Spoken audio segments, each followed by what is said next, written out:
అలాంటి తల్లిదండ్రులను డబ్బు కోసం, ఆస్తుల కోసం, శారీరక సౌఖ్యం కోసం కాలతనటం ఎంతవరకు ధర్మం? గుణహీనులైన ఎందరో కొడుకుల కంటే గుణవంతుడైన ఒక్క పుత్రుడు చాలునని. ఆకాశంలో ఎన్ని నక్షత్రాలు ఉన్నా ఏం ప్రయోజనం? ఒక్క చంద్రుడుంటే చాలు. ఆకాశానికి భూమికి అందం, ఆహ్లాదం కలుగుతాయని పంచతంత్రం చెబుతుంది. పార్వతీ పరమేశ్వరులను తల్లిదండ్రులుగా ప్రస్తుతించాడు కాళిదాసు.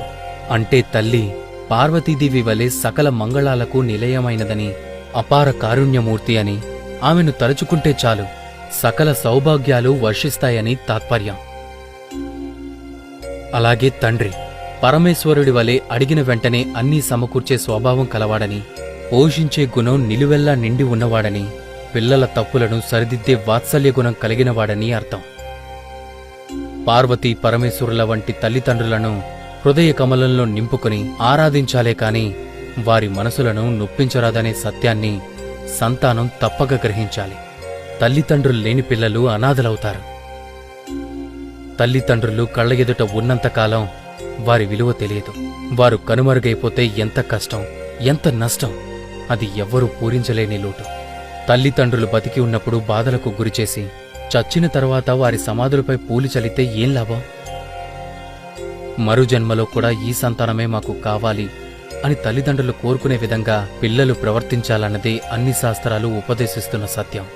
వారి పాదాలకు నమస్కరిస్తే కాశీ, ప్రయాగాది పవిత్ర క్షేత్రాలు దర్శించిన ఫలం, లక్ష్మీనారాయణులను సేవించిన పుణ్యం దక్కుతుంది.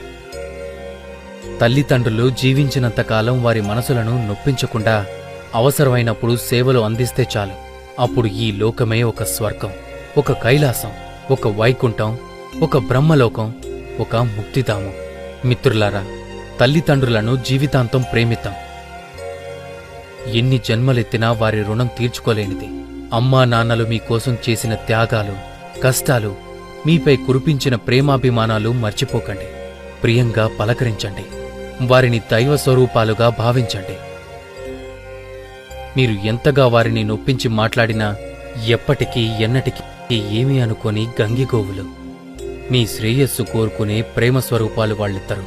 ఒకవేళ అమ్మా నాన్న ఏదైనా అంటే మాత్రం వారేమీ పైవాళ్లు కాదు కదా.